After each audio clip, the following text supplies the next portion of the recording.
ओम नमो भगवते वासुदेवाय। ओम नमो भगवते वासुदेवाय। ओम नमो भगवते वासुदेवाय। ओम नमो भगवते वासुदेवाय। ओम नमो भगवते वासुदेवाय। ओम नमो भगवते वासुदेवाय। नारायणं नमस्कृत्य नारायणं नमस्कृत्य नरं चैव नरोत्तमं नरं चैव नरोत्तमं देवीं सरस्वतीं व्यासं देवीं सरस्वतीं व्यासं ततो जयमुदीरये। तो जयमुदीरये। हरे कृष्ण, आप सबका स्वागत है। हरे कृष्ण नष्ट प्रभु जी, पल्लवी प्रायेषु माता जी। मतलब भद्रेषु पूरा नहीं हुआ, पूरा कर दिए माता जी। नष्ट प्रायेषु अभद्रेषु नष्ट प्रायेषु भद्रेषु भद्रेषु भद्रेषु नित्यं भागवत सेवया भक्तिर्भवति नित्यं भागवत भगवत सेवया सेवया भगवती उत्तमा श्लोके भगवते भगवती उत्तम नैष्टिकी। श्लोके हरे कृष्ण। भक्तिर्भवति नैष्टिकी। भक्तिर्भवति नैष्टिकी। भक्ति प्रभु जी, पल्लवी माता जी को पोस्ट बना दे। क्या मैं भूल गया उसको बोलना? जी मैं उसको बोलना भूल गया था। प्रभु जी। कैसे भूल गया?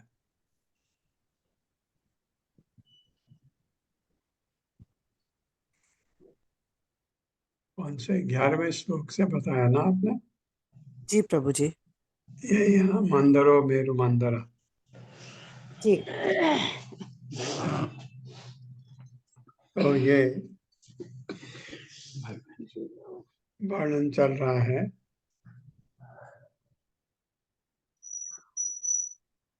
ग्यारहवें श्लोक से आगे बढ़ता हूँ। मंदरो मेरु मंदरः मंदरो मेरु मंदिरः पार्श्वः कुमुद सुपार्श कुमुद इति अयुतयोजन विस्तार इति योजन विस्तार उन्नाह उन्नाह मेरो चतुर्दिशम मेरो मेरो चतुर्दिशम् चतुर्दिशम् अवष्टम अवष्टम भगीरयः अवष्टं भगीरयः उपक्लिप्ता। उपकृताः। हरे कृष्ण। मंदर मंदर नामक पर्वत, मेरु मंदर नामक पर्वत, सुपार्श सुपार्श पर्वत, कुमुदः कुमुद पर्वत इति इस प्रकार अयुत योजन विस्तार उन्नाहा जिनकी ऊंचाई तथा चौड़ाई 10,000 योजन है। मेरो सुमेरु की, हमारा जो अभी मेन लक्ष्य है सुमेरु पर्वत है और इलावत वर्ष है जिसमें ये खड़ा है। मेरो सुमेरु की चतुर्दिशम, चारों दिशाएं, अवस्तंभ गिरह पर्वत जो सुमेरु की मेखलाओं के सदृश है, उत्क्लिप्ता स्थित है। मेरे साथ पढ़िए। सुमेरु पर्वत की चारों दिशाओं में सुमेर सुमेरु पर्वत की पर्वत चारों की चारों दिशाओं में दिशाओं में मंदर, मंदर मंदर मेरु मंदर, मेरु मंदर सुपार्श्व सुपार्श्व पार्श्व तथा कुमुद नामक 4 पर्वत हैं कुमुद तथा नामक कुमुद 4 नामक पर्वत 4 हैं। पर्वत हैं 8 पर्वत हैं जो इसके मेखलाओं के सदृश हैं। जो इसकी इसकी मेखलाओं के सदृश है। सदृश हैं। सदृश हैं। ये पर्वत ये ये पर्वत पर्वत 10,000 योजन 10,000 योजन योजन ऊंचे ऊंचे तथा ऊंचे तथा तथा इतने ही चौड़े हैं। तथा इतने ही इतने चौड़े ही हैं। चौड़े हैं। हरे कृष्ण।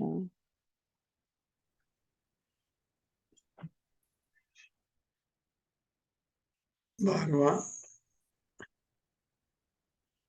चतुर्श्वेतेषु चतुर्श्वेतेषु चतुर्श्वेतेषु चूत जम्बु कदम्ब चूत जम्बू कदम्ब नग्रोथा नग्रोथा नग्रोधा चत्वारः न्यग्रोधाः चत्वारः चत्वारः पाद प्रवरा पादप्रवराः पादप्रवरा पर्वत के तव पर्वतकेतव केशवः इव इव इव इव अधिसहस्र योजन उन्नाः यत्र अधसु योजन योजनोन्नाः उन्नाः उन्नाः विसर्ग उन्नाः तावद् विटप तावत् विटप विततयः विततयः शतयोजन शतयोजन परिणाः। परिणाः परिणाः शब्दार्थ है चतुर्थ चतुर्षु चारों चारों पर, एतेषु मंदर इत्यादि इन चारों पर, चार जो पर्वत बताए थे इनके ऊपर, चूत जम्बू कदम्ब, चूत कहते हैं आम के पेड़ को, जम्बू जामुन, कदम कदम जैसे वृक्ष, न्यग्रोधा तथा वट वृक्ष, चत्वारः चार प्रकार के, पाद प्रभरा वृक्षों में श्रेष्ठ, पर्वत के तवह पर्वतों पर ध्वजाएं, ध्वजाओं के रूप में खड़े, इव सदृश अधिक ऊपर, सहस्र योजन उन्नाह, 1000 योजन ऊंचा, 1000 योजन ऊंचा मतलब 80,000 मील ऊंचा, तावत इतना भी, पीठम वितयः शाखाओं की लंबाई 7 योजन 100 योजन, परिणाह चौड़ी। ऐसा नहीं वृक्ष खड़े हैं और पतले हैं, उतने ही फैले भी हैं। इन चारों पर्वतों की चोटियों पर, इन चारों पर्वतों की चोटियों पर ध्वजाओं के रूप में ध्वजाओं के ध्वजाओं रूप के में रूप में एक एक एक एक एक एक आम, हर एक के ऊपर ये है, इसका मतलब ये है। आम्र, आम्र, आम्र, जामुन, जामुन, जामुन, कदम्ब कदम्ब कदम्ब तथा वट वृक्ष हैं। तथा तथा तथा वट वट वृक्ष है। वृक्ष हैं। इन वृक्षों का घेरा इन इन वृक्षों का घेरा 100 योजन 100 100 योजन जनन तथा ऊंचाई तथा तथा ऊंचाई ऊंचाई 1100 योजन 1100 1100 योजन योजन में है। है। है। इनकी शाखाएं इनकी इनकी शाखाएं शाखाएं 1100 योजन की त्रिज्या में फैली हैं। 1100 1100 योजन योजन की की त्रिज्या त्रिज्या में में फैली फैली है। है। पूरे पर्वत को ढक रखा है, ये बता रहे हैं।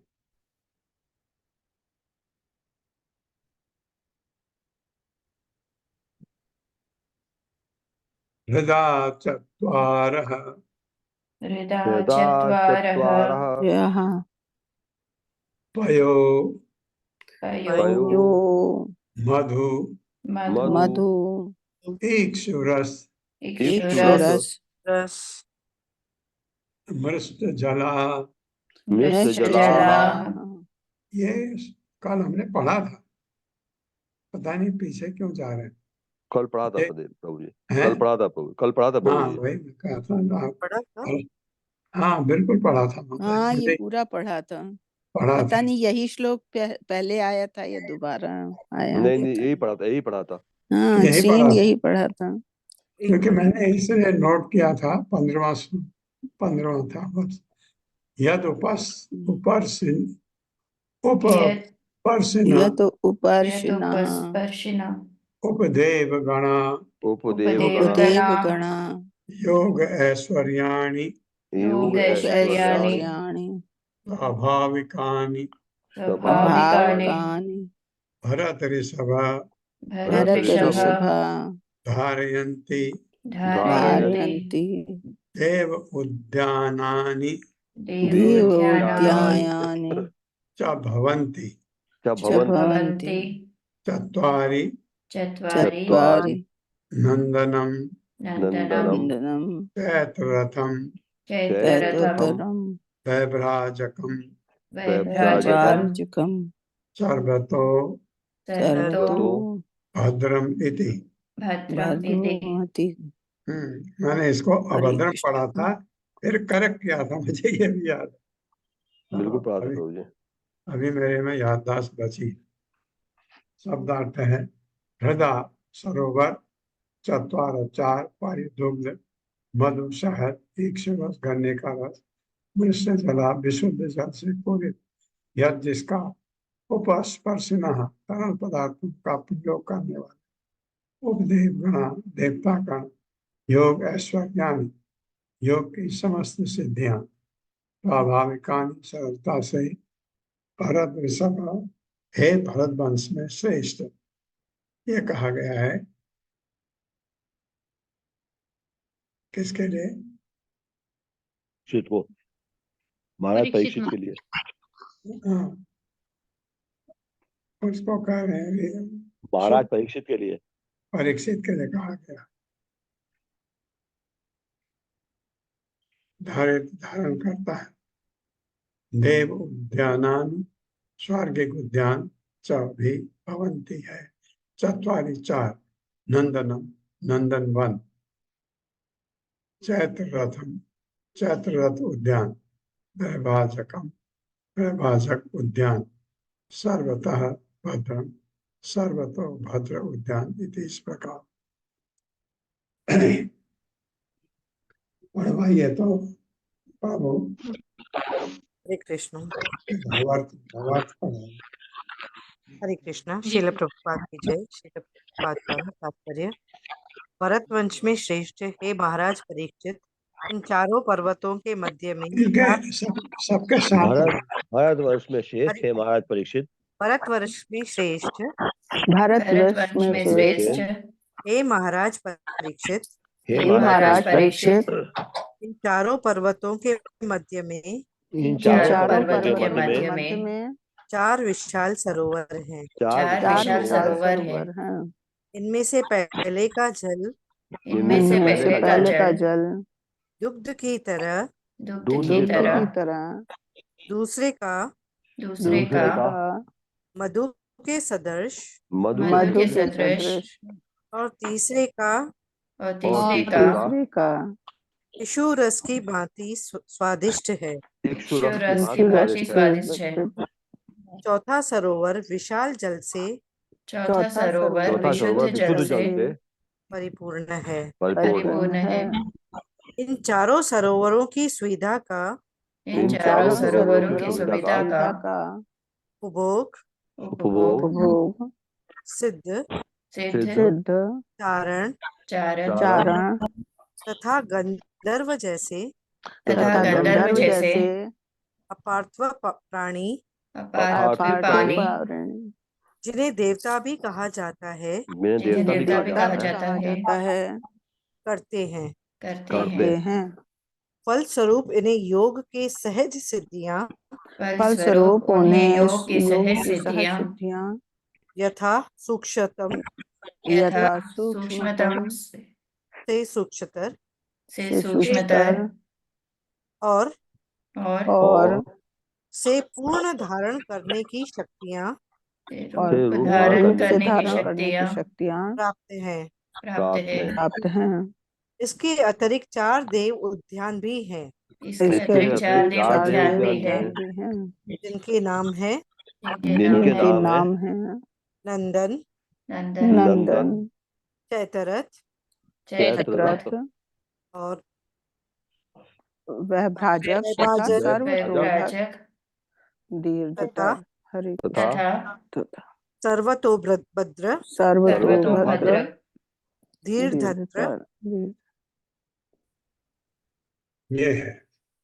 हरे कृष्ण। यहाँ तक हमने पढ़ा वही बात। एषु अमर परिव्रढ़ा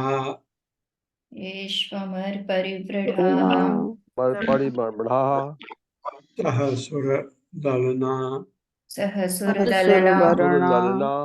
ललालम यूथपतया उपदेव गणैः उपगीयमानम् उपगीयमान महिमानः किल विहरन्ति। एषु जिसमें अमर परिव्रढ़ा सर्वश्रेष्ठ देवगण सह सहित सुरललना समस्त देवताओं तथा उपदेवताओं के पत्नियों के ललाम आभूषण सदृश उन स्त्रियों के योत्पत्ति पतिगण उपदेव गण उपदेवों गंधर्वों के द्वारा उपगीयमान जिनकी स्तुति हो रही है, महिमान जिनका यश किल निश्चय ही विहरंती विहार करते हैं, क्रीड़ा करते हैं। मेरे साथ पढ़िए। इन उद्यानों में श्रेष्ठतम देवगण देवगण अपनी अपनी सुंदर पत्नी के सहित अपनी अपनी अपनी सुंदर पत्नियों के सहित जो स्वर्गिक सौंदर्य के जो जो स्वर्गिक स्वर्गिक सौंदर्य के आभूषणों जैसी हैं, आभूषणों जैसी हैं, एकत्र होकर आनंद लेते हैं एकत्र होकर आनंद लेते हैं, और गंधर्व जन और गंधर्व जन जन उनके यश गान करते हैं। उनके यशगान गान करते करते हैं। हरे कृष्ण। मंदर उत्संग मंदरुत्संग एकादश एकादश शतयोजन शतयोजन शतयोजन उतुंग उत्तुंग देवसूत शिरसो देवचूत शिरसो गिरि शिखर स्थूलानि गिरिशिखर स्थूलानि फलानि अमृत कल्पानि फलानि फलानि अमृतकल्पानि अमृत कल्पानि पतन्ति। पतन्ति। हरे कृष्ण। शब्दार्थ है मंदर उत्संगे, मंदर पर्वत की निचली ढाल पर एकादश शत योजन उत्संग 1100 योजन ऊंचा देवचूत नामक आम्र वृक्ष की चोटी जो 1100 योजन ऊंचा है। गिरि शिखर स्थूलानि जो पर्वत श्रृंखलों के समान स्थूल है। फलानि फल अमृत कल्पानि अमृत की भांति मधुर पतंती गिरते हैं। ये फल कितना मीठा होगा आप समझ सकते हैं। ये नीचे जाकर के आम्र रस बना देता। मेरे साथ पढ़िए। मंदर पर्वत के निचली ढलान पर मंदर पर्वत मंदार की निचली पर्वत के ढलान नीचे पर ढलान पर देवसूत नामक एक आम वृक्ष है देवचूत नामक एक आम्र आम्र वृक्ष है है, जिसकी ऊंचाई 1100 योजन है। जिसकी ऊंचाई 1100 योजन है। है। इस वृक्ष की चोटी से इस इस वृक्ष की वृक्ष चोटी की से चोटी से पर्वत संग जितने बड़े पर्वत पर्वत संग संग जितने जितने बड़े बड़े तथा अमृत तुल्य तथा तथा अमृत अमृत तुल्य तुल्य मधुर फल गिरते रहते हैं, मधुर फल गिरते रहते हैं, जिनका उपभोग जिनका उपभोग दिव्य लोक के निवासी करते हैं। दिव्य लोक के निवासी करते हैं। हरे जिनकी कृष्ण। बात हो रही थी अभी, दिव्य नहीं है लेकिन दिव्य शब्द कहा गया है देवताओं के लिए। देवता हमसे तो बहुत अच्छे हैं। दिव्य शब्द यूज होता है वैकुंठ के निवासियों के लिए, लेकिन कहा गया कोई बात नहीं, वह उसका इस्तेमाल करते हैं। फल गिरते हैं, इतने बड़े फल बता रहे हैं जैसे कि वृक्ष की चोटी के पर्वत से गिर रहे हो, पर्वत का कोई बड़ा हिस्सा गिर रहा, ऐसे फल गिरते हैं। और वो कितने स्वादिष्ट होते हैं आप समझ सकते हैं। क्योंकि तात्पर्य हरे कृष्णा। हर्ष माता जी। हरे कृष्ण माता जी। शील प्रभुपाद की जय। शील प्रभुपाद द्वारा तात्पर्य। विद्वान ऋषियों ने वायु पुराण में भी इस वृक्ष का उल्लेख किया है। परत्तिनीनां शतान्य अष्टावेक अष्टय अधिकानि च फलप्रमाण आख्यातम् अमृत आपिभेतत्व दर्शिभिः। हरे कृष्ण। एक फल के का वर्णन उसमें आया है वायु पुराण में, तो प्रभुपाद ने कोट किया है कि ये प्रभुपाद हमेशा ऐसा करते हैं कि जहां जहां भी कोई उल्लेख होगा उसका संदर्भ दे देते हैं। इससे क्या होता है, स्टेटमेंट को मजबूती मिलती है, जो कहा है वो सही है ये माना जाता है।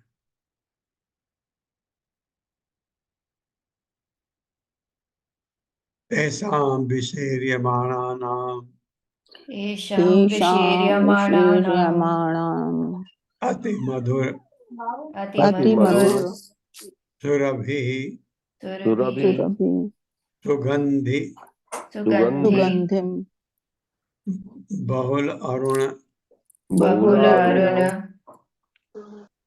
रसोदेन है ना, रसोदेन रसोदेन अरुण अरुणोदा अरुणोदा नाम नदी नाम नाम नदी नदी मंदर गिरि शिखर मंदर मंदर गिरि गिरि शिखरात सॉरी मंदर गिरि शिखरात मंदर मंदर गिरि मंदर गिरि शिखरात शिखरात निपतन्ति निपतन्ति निपतन्ति पूर्वेण पूर्वेण पूर्वेण इलावृतम् इलावृतम् इलावृतम् उप उपप्लावयति। उपप्लावयति। उपप्लावयति। उपप्लावती न कोई नदी बह रही है, कोई उपप्लावती का मतलब बहना होता है।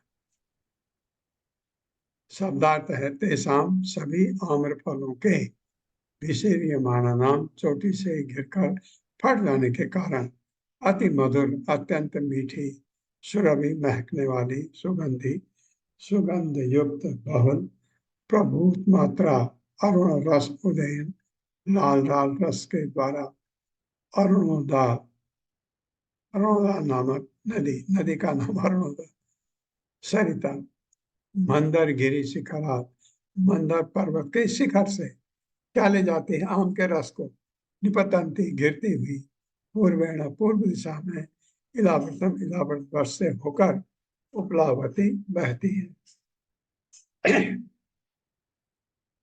माता जी पढ़वाइए तो बाबा। जी प्रभु जी। इतनी ऊंचाई से गिरने के कारण इतनी ऊंचाई से गिरने के कारण वे सभी आम्रफल फट जाते हैं वे सभी आम्रफल फट जाते हैं और उनका मधुर और और उनका उनका मधुर मधुर सुगंधित रस बाहर निकल आता है। सुगंधित सुगंधित रस रस बाहर बाहर निकल निकल आता आता है। है। यह रस अन्य सुगंधियों से मिलकर यह ये रस रस अन्य अन्य सुगंधियों से मिलकर मिलकर अत्यधिक सुरभित हो जाता है। अत्यधिक अत्यधिक सुरभित हो सुरभित जाता हो है। जाता है। यही रस पर्वत से झरनों में जाता है यही यही रस रस पर्वतों से झरनों में जाता जाता है और अमृता नामक नदी का रूप धारण कर लेता है, और और अरुणोदा अरुणोदा नामक नामक नदी का नदी रूप का धारण रूप कर धारण लेता कर है। लेता है। लेता है। जो इलावृत की पूर्व दिशा से होकर बहती है। जो जो इलावृत के इलावृत पूर्व की दिशा पूर्व से दिशा होकर से बहती होकर है। बहती है। हरे कृष्णा। आपने देखा होगा जब आम का सीजन आता है, आम के मार्केट से आप गुजरते हैं, कितनी खुशबू लगती है, क्योंकि हर आम की अपनी अपनी खुशबू होती है और उसमें जो आम आपको पसंद है उसकी खुशबू आपको बहुत ज्यादा लगती है। आमों में सबसे मीठा आम जो सबसे आखिर में मिलता है, क्या नाम है उसका? आम खाने वालों की परीक्षा कर ले रहा हूँ। प्रभु जी सबकी पसंद अपनी अपनी है, वैसे दशहरी सबसे बढ़िया लगता है। नहीं नहीं, हापुस सबसे हापुस पसंद पसंद अलग चीज है। सबसे मीठा तो मीठा मीठा भी होता है। हापुस उसके बाद केसर। हाँ हम तो दशहरी ही कहेंगे। हम तो दशहरी ही कहेंगे। हमारे एरिया में दशहरी सबसे अच्छा आम होता है। दशहरी आम लखनऊ के करीब मिलता है ना। जी जी, ये सबसे फेमस है यहाँ का आम। वैसे दशहरी मीठे आम में चौसा होता है। चौसा आपका हाँ, है। मीठे में चौसा आम सबसे मीठा आमों है। में सबसे मीठा आम चौसा होता चौसा है जी। है। हरे लेकिन कृष्ण।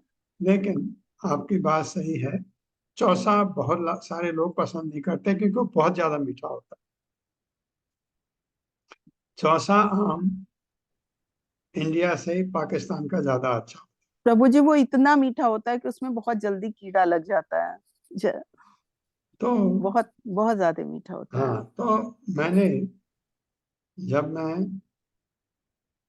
अरब में था तो मैंने एक मेरे साथ मेरा जूनियर था, उसने कहा कि मैं भी आम लेना चाहता हूँ। वो कोई भी आम खरीदते थे, उनको आम का आइडिया नहीं था। तो मैंने उससे कहा मीठा चाहिए? उसने कहा हाँ, आम का मतलब तो मीठा ही होता है। तो मैंने उसको चौसा का एक डब्बा खरीदवाया, वो घर ले गया, उसके बच्चों ने खाया। उसने कहा कि हमने इतना मीठा आम कभी खाया ही नहीं था, इसका नाम क्या है? नाम बताया। तो वो ये आम दोनों इंडिया में भी पाकिस्तान में भी मिलते हैं। वहाँ पाकिस्तानी आता था, चौसा साइज थोड़ा बड़ा हो, लेकिन मेरा चौसा आम नहीं है।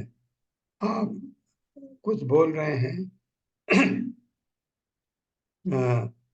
आपका वहाँ का दशहरी आम लखनऊ के साइड का मुझे नहीं, वो भी नहीं भाता, क्योंकि दशहरी आम अगर आप मुझे टेस्ट किसने बताया, मैं एम्स में रहता था, एम्स के नजदीक एक मार्केट थी, मैं आम खरीदने के लिए पूछ रहा था। इतने में एक आदमी आया जो हॉस्पिटल में अपने किसी को दिखाने के लिए लाया होगा। उसने कहा मुझे, आप बुरा न माने, आप ये आम मत खरीदो, ये वाला खरीदो। कौन सा आम? लंगड़ा। उसने कहा उसके आम के 16 बगीचे हैं। उसने कहा मेरे पास सभी किस्म के आम हैं, लेकिन लंगड़ा सबसे अच्छा आम है। उस दिन मैंने लंगड़े को खाया, टेस्ट भी किया। लंगड़े में थोड़ा सा, पूरा मीठा नहीं, हल्का खट्टापन भी होता है, बहुत हल्का। एक उसमें फ्लेवर इतना अच्छा होता है, खुशबू। लंगड़ा आप काटते हैं तो पता लग जाता है ये कोई विशिष्ट आम है। तो उसने मुझे बहुत चीजें बताई।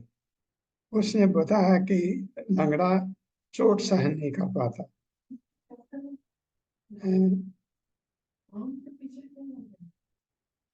लंगड़े की बात कर,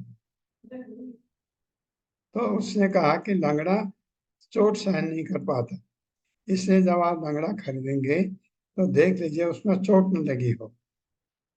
तो ऐसे करके, तो अनफॉर्चुनेटली जब तक हम दिल्ली छोड़ के आते हैं गर्मी में, लंगड़ा आता नहीं, लंगड़ा लेट आता है। और यहाँ मैंगलोर में भी बहुत अच्छा आम मिलता है। तो जो उसके लंगड़े के नजदीक एक आम मिलता है यहाँ, क्या नाम है उसका, वो आम हम खरीदते हैं यहाँ। तो आम का अपना अपना शौक होता है। दशहरा मुझे मीठा लगता है, गद्दू की तरह लगता है। अगर आप ये आम खा लें तो दशहरे में कोई स्वाद ही नहीं लगता। तो ये आम की मैं आपको बता रहा था। टेस्ट की बात है, टेस्ट की बात है। हमारे वाइफ को चौसा बहुत पसंद है, बहुत मीठा होता है, लेकिन मुझे चौसे से लंगड़ा पसंद है। और कुछ लोग ये दशहरी बहुत पसंद करते हैं। तो आम के बारे में आ रहा है, इसलिए आपको ये मैं बताना चाह रहा हूँ। अब ये आम तो हमारे भूतल के हैं, ये ऊपर हैं जहाँ देवता लोग रहते हैं, वहाँ इनका स्वाद तो कहीं गुना अच्छा होगा।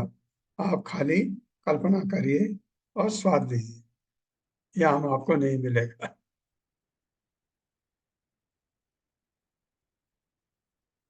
यत उपजोषणा यत् उपजोषणात् भव अन्य भवान्य भवान्य अनुचरीणाम अनुचरीणाम् पुण्यजन बधूनाम पुण्यजनवधूनाम् अवयव अवयव स्पर्श स्पर्श गन्धवान सुगन्धवातो सुगन्धवातः 10 योजनम दशयोजनम् समन्तवान समन्तात् आत् अनुवासयति। अनुवासयति। हरे कृष्ण। शब्दार्थ है यत, जिसका सुगंधित जल का प्रयोग करने से जो आम बह रहा है उसकी बात हो गई। भवान्या, भगवान शिव की पत्नी भवानी की, अनुचरिणा, अनुचरियों का, पुण्यजन बधूना, जो परम पवित्र यक्षों की पत्नियां हैं, वो उनके अनुसरी हैं माँ पार्वती की। अवयव शरीर के अंगों के स्पर्श स्पर्श से सुगंधवात सुगंधित सुरभित वायु 10 योजनम 80 मील तक समन्ता चारों ओर अनुवासयति सुभाषित करती है। भावार्थ पढ़ाइए माता जी। जी प्रभु जी। यक्षों की पवित्र पत्नियां यक्षों की पवित्र पत्नियां पत्नियां भगवान शंकर की अर्धांगिनी भवानी की अनुचरी है। भगवान शंकर की अर्धांगिनी भवानी की अनुचरी हैं। अरुणोदा नदी के जल का पान करने के कारण अरुणोदा नदी के जल के पान करने के कारण उनके शरीर सुगंधित हो जाते हैं। उनके शरीर सुगंधित हो जाते हैं। वायु उनके शरीर का स्पर्श करके वायु उनके शरीर का स्पर्श करके उस सुगंधि से 80 मील तक चारों ओर के उस सुगंधि से 80 मील तक चारों ओर के समस्त वायुमंडल को सुरभित कर देती है। समस्त वायुमंडल को सुगंधित कर देती है। हरे कृष्ण। चारों तरफ इतना आपको लगता है आम खाने वाले या आम का पानी पीने वाले घूम रहे हैं कहीं नजदीक में, यह आभास होता होगा। आप पढ़िए तो माता जी, मैं थक चुका हूँ। जी जी प्रभु जी। एवं जम्बूफलानां अति उच्च निपात विशीर्णानां अति उच्च निपात विशीर्णानां अनस्थि प्रायाणाम इभकाय निभानाम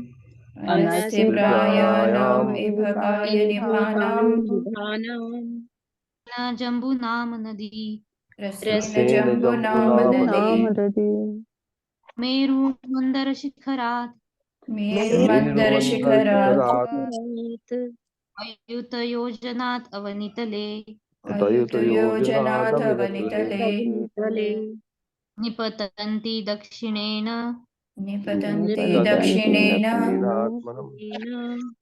आत्मानं यावत् इलावृतम्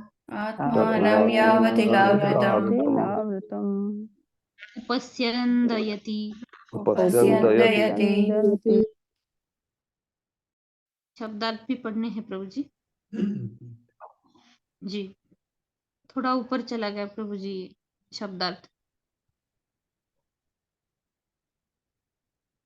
और थोड़ा नीचे प्रभु जी।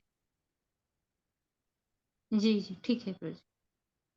एवं इसी प्रकार जम्बू फलानाम जामुन के फलों का अति उच्च निपात अत्यधिक ऊंचाई से गिरने के कारण विशीर्णानाम खंड खंड हो जाने से अनस्थि प्रायाणाम अत्यंत लघु बीज होने के कारण इभकाय निभानाम और जो हाथी के शरीर के सदृश विशाल है रसेन रस के द्वारा जम्बू नामक नदी मेरु मंदिर शिखरात मेरु मंदिर पर्वत के शिखर से अयुत योजनात 10,000 योजन ऊंची अवनितले पृथ्वी तल पर निपतंती गिरती हुई दक्षिण दिशा में आत्मानम स्वयमेव यावत संपूर्ण इलावृत वर्ष से उपस्यन्दयति होकर बहती है। इसी प्रकार रस से भरे और अत्यंत छोटी गुठली वाले जामुन के फल अत्यधिक ऊंचाई से गिरकर खंड खंड हो जाते हैं। ये फल हाथी जैसे आकार वाले होते हैं और इनका रस बहकर जम्बू नदी का रूप धारण कर लेता है। यह नदी इलावृत के दक्षिण में मेरु मंदिर की चोटी से 10,000 योजन नीचे गिरकर समस्त इलावृत भूखंड को रस से आप्लावित करती है। समस्त समस्त इलावृत इलावृत भूखंड को रस भूखंड से को रस से आप्लावित आप्लावित आप्लावित करती है। हरे कृष्ण। हरे कृष्णा। रीता कथुरिया माता जी। रीता कथुरिया माता जी, हरे कृष्णा। हरे कृष्णा माता जी, अनम्यूट नहीं हो पा रही थी माता जी। आप पढ़िए माता जी। हाँ जी, पढ़ रहे हैं माता जी, प्रभु जी पढ़ रहे हैं। हरे कृष्णा प्रभु जी, हरे कृष्णा सभी को। श्रीला प्रभुपाद जी की जय। श्रीला प्रभुपाद जी के द्वारा हम यह अनुमान लगा सकते रहते हैं कि हाथी जैसे आकार वाले फल जिसमें गुठली नाम मात्र की हो, कितना अधिक रस होता होगा।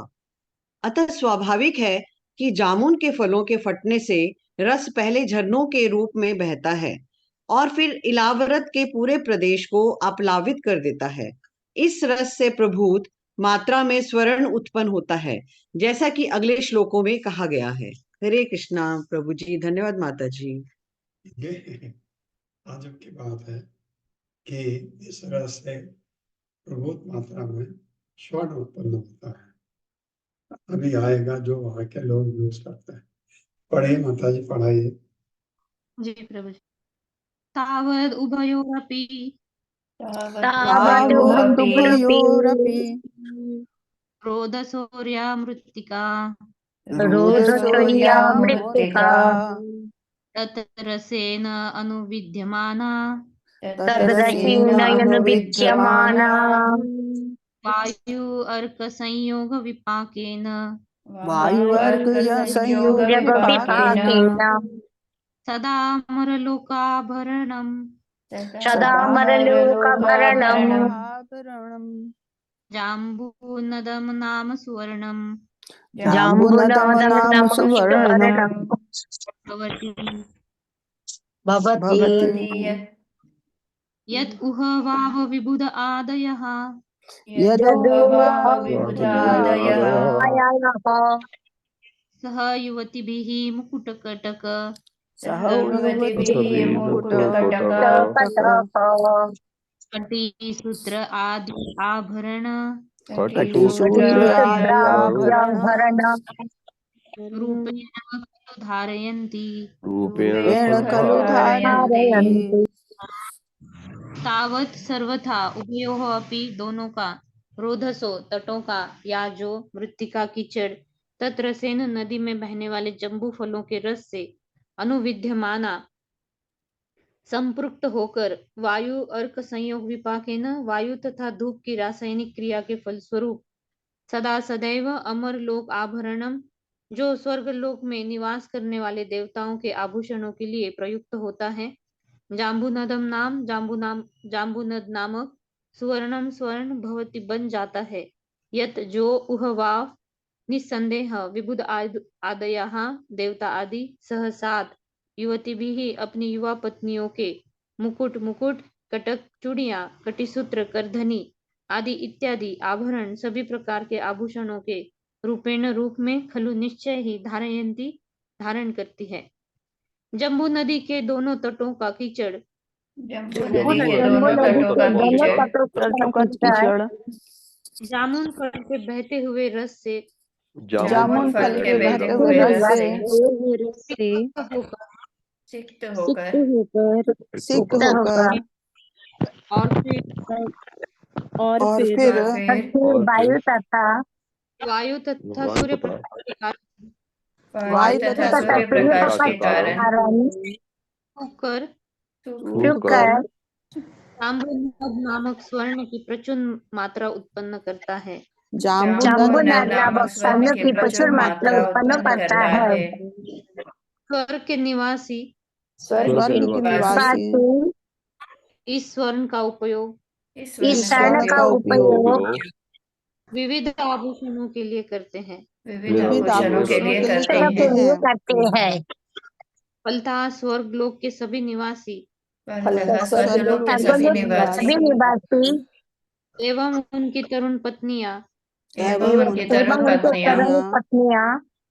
स्वर्ग के मुकुटों स्वर्ण के मुकुटों चूड़ियों तथा करधनियों से आभूषित रहती है। चूड़ियों चूड़ियों तथा तथा करधनियों से करधनियों से आभूषित रहती है। इस प्रकार वे सब जीवन का आनंद लेते हैं। इस प्रकार वे सब जीवन का आनंद लेते हैं। हरे कृष्णा। तात्पर्य। हरे कृष्णा सुधाधीर माता जी। हरे कृष्णा माता जी, हरे कृष्णा प्रभु जी, दंडवत प्रणाम। श्री शील प्रभुपाद जी की जय। तात्पर्य। शील प्रभुपाद जी के द्वारा श्री भगवान की व्यवस्था के फलस्वरूप कुछ लोकों की नदियों के तटों पर स्वर्ण उत्पन्न होता है। इस पृथ्वी के विचारे निवासी अपने अल्प ज्ञान के कारण तथा कथित भगवान के वशीभूत हो जाते हैं, जो केवल मुट्ठी भर ही स्वर्ण जमा कर पाते हैं। किंतु ऐसा माना जाता है कि इस भौतिक जगत के उच्चतर लोकों में जम्बू नदी के तटों पर कीचड़ जामुन के रस के साथ मिलकर सूर्य प्रकाश एवं वायु की प्रक्रिया के कारण प्रचुर मात्रा में स्वर्ण उत्पन्न करता है और इस प्रकार वहां के स्त्री पुरुष विविध स्वर्णाभूषणों से अलंकृत होकर अत्यंत मनोहर लगते हैं। दुर्भाग्यवश पृथ्वी पर सोने की इतनी कमी है कि विश्व की सरकारें इसे अपने कोष में रखकर कागजी मुद्रा चलाती हैं। चूंकि यह मुद्रा स्वर्ण पर आश्रित नहीं रहती, इसलिए कागजी नोटों के रूप में वितरित धन व्यर्थ होता है। तो भी सांसारिक प्राणी भौतिक उन्नति पर इतना इतराते हैं। आज के युग में कन्याएं तथा स्त्रियां सोने के बजाय प्लास्टिक के आभूषण धारण करती हैं। सोने के पात्रों के बजाय प्लास्टिक के बने पात्र काम में लाए जाते हैं, किंतु फिर भी मनुष्यों की अपनी संपत्ति पर अत्यधिक गर्व है। इसलिए इस युग में मनुष्यों को मंदा सुमंद मतयो मंद भाग्या ह्रियुपद्रुता भागवत में 1.1.10 कहा गया है। तात्पर्य यह है कि वे भगवान के ऐश्वर्य को न समझ पाने के कारण अत्यंत मंद एवं नीच हैं। उन्हें सुमंद मत्य कहा गया है क्योंकि वे इतने मूर्ख हैं कि मुट्ठी भर सोना बनाने वाले धूर्त को ईश्वर मान बैठते हैं। पास में सोना न होने से वे अत्यंत दरिद्र होते हैं, इसलिए उन्हें अभागा माना जाता है। कभी कभी ये अभागे पुरुष भाग्यशाली स्थान प्राप्त करने के लिए स्वर्ग लोक जाना चाहते हैं, जैसा कि श्लोक में कहा गया है। किंतु भगवान के शुद्ध भक्तों की रुचि ऐसे ऐश्वर्य के प्रति रंच भर भी नहीं होती। दरअसल कभी कभी भक्त जन तो स्वर्ण के रंग की उपमा चमकीली सुनहरी विष्ठा से देते हैं। श्री चैतन्य महाप्रभु ने भक्तों को स्वर्ण आभूषणों एवं मनोहरी रूप से अलंकृत स्त्रियों के द्वारा आकृष्ट न होने का उपदेश दिया है। न धनम न जनम न सुंदरीम। भक्त को चाहिए कि वह न तो स्वर्ण से न सुंदर स्त्रियों से नहीं अनेक अनुगामियों के होने से आकृष्ट हो। अतः श्री चैतन्य महाप्रभु ने गुप्त रूप से प्रार्थना की, मम जन्मनि जन्मनि ईश्वरे भवताद भक्तिर अरे तुकी तोई। मेरे प्रभु मुझे अपनी अहित की भक्ति प्रदान करें, मुझे और कुछ भी नहीं चाहिए। भक्त इस भौतिक जगत से छुटकारा पाने के लिए प्रार्थना कर सकता है, यही उसकी एकमात्र कामना है। हरे कृष्णा माता जी, हरे कृष्णा प्रभु जी, धन्यवाद। और माता जी ओ एक पंक्ति आ गया, सॉरी यही उसकी एकमात्र कामना है। अई नंदत अनुज किंकरम पतितम माम विषमे भवाम बुद्धौ कृपया तब पाद पंकज स्थित धूलि सदृशम विचिंतय। विनित भक्त भगवान से यही प्रार्थना करता है, कृपा करके अनेकानेक भौतिक ऐश्वर्यों से पूर्ण इस भौतिक जगत से मुझे उबार कर अपने चरणाविंद की शरण में रख लें। श्री नरोत्तम दास ठाकुर प्रार्थना करते हैं, हा प्रभु नंद सुत वृषभानु सुतायुत करुणा करहि एहि बार, नरोत्तम दास कय न ठेलिह रांगा पाए, तोमा बिने के आछे आमार। हे प्रभु, हे नंद महाराज के पुत्र, आप मेरे समक्ष वृषभानु की पुत्री श्रीमती राधा रानी सहित खड़े हैं। मुझे अपने चरण कमल की धूलि के रूप में स्वीकार करें, मुझे ठुकराए नहीं, क्योंकि मेरा अन्य कोई आश्रय नहीं है। इसी प्रकार से प्रबोधानंद सरस्वती बताते हैं कि स्वर्ण मुकुट तथा अन्य आभूषणों से अलंकृत देवताओं की स्थिति आकाश कुसुम से अधिक नहीं है, यानी त्रिदशपुर आकाश पुष्पायते। भक्त कभी भी ऐसे ऐश्वर्य से लालायित नहीं होता, वह तो मात्र भगवान की चरण कमल की धूलि बनने की आकांक्षा रखता है। हरे कृष्णा माता जी, हरे कृष्णा हरे प्रभु जी, कृष्ण, हरे कृष्ण। धन्यवाद।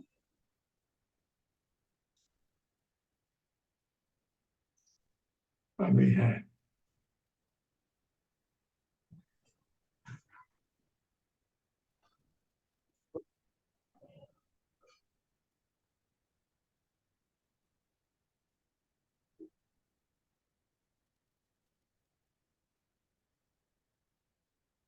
जी प्रभु जी।